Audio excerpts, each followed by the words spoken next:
Good morning, guys. I'm kind of in the middle of my garden this morning. It's about 10 to 7. I got up about 5:30, so that was sleeping in for me today.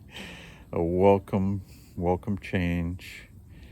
Um, I mentioned, I think, on another video that the routine, I think, is going to be change Susie's catheter bag to the large one at night for the capacity, and then to the smaller one that attaches to her calf during the day. So if we put her in a wheelchair or whatever, it's not this big ugly thing. It can fit underneath her pants if we go out.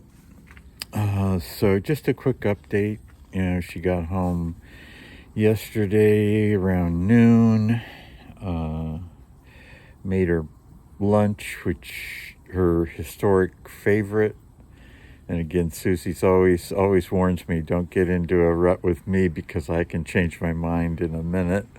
Her historic favorite is boiled potatoes and peas. So I gave her boiled potatoes and peas, and I gave her some baby carrots that I'd microwaved so they were cooked. And I would say she ate about 85% of it. That was good. She's drinking a lot. In the hospital, she was getting vanilla flavored almond milk. I have that here. Asked her if she wanted some, and there was a juice that she really liked. She drank regularly at home prior to the stroke, and that's Trader Joe's purple juice.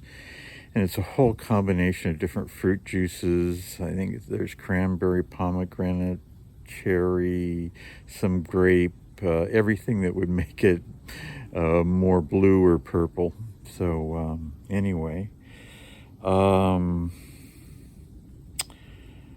it's like, what skilled nursing is when you don't have skilled nursing. And I'm not skilled.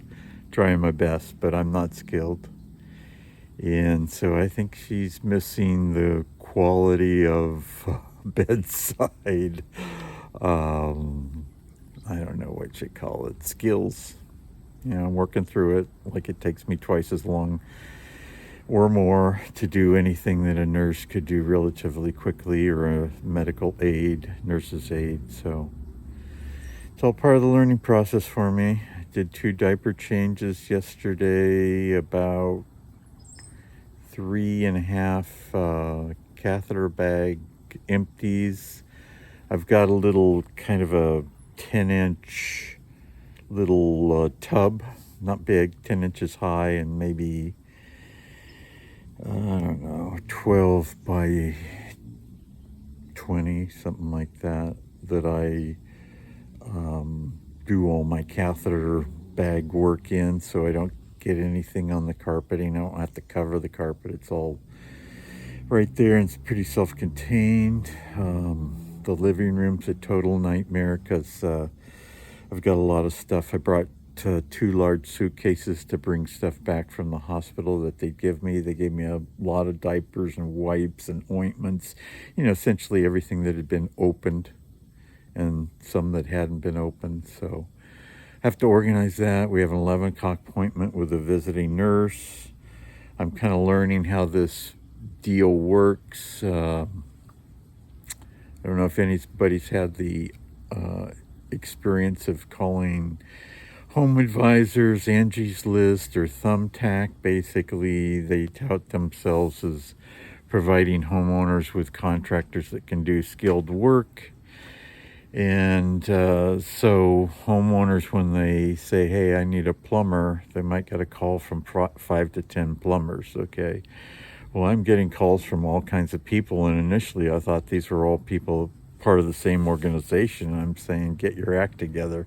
I only want one person contacting me, maybe 2, not a bunch. So after calling somebody back, I discovered that these are different calls from different companies. So although I want a very good provider, my gut vibe right now is I don't need the extra aggravation of dealing with all these extra people. So I'm going to see how it goes at 11 with this nurse and how they do business. And I might just tell the other guys to go away. So we'll see.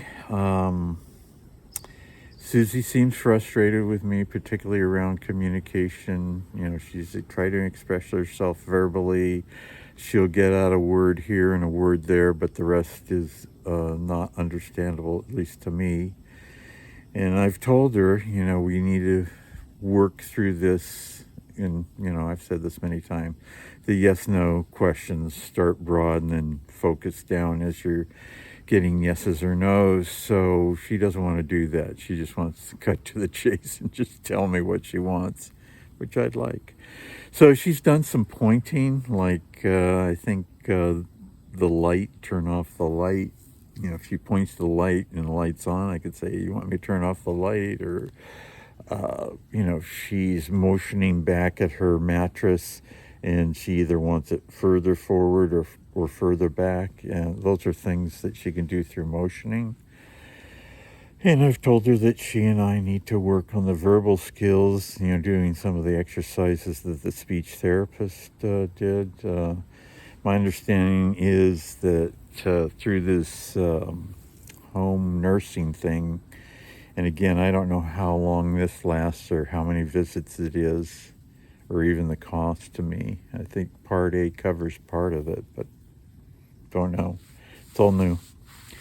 So anyway, that's kind of what's going on. I made a lentil soup last night that turned out fantastic. You know, it's a soup that I've made in the past. The recipe calls for red lentils, and I haven't bought red lentils because they're more expensive. I've used green lentils, and my neighbor Pietro told me that he gets his red lentils at Amazon, so I bought a big 4-pound bag of red lentils for a very good price.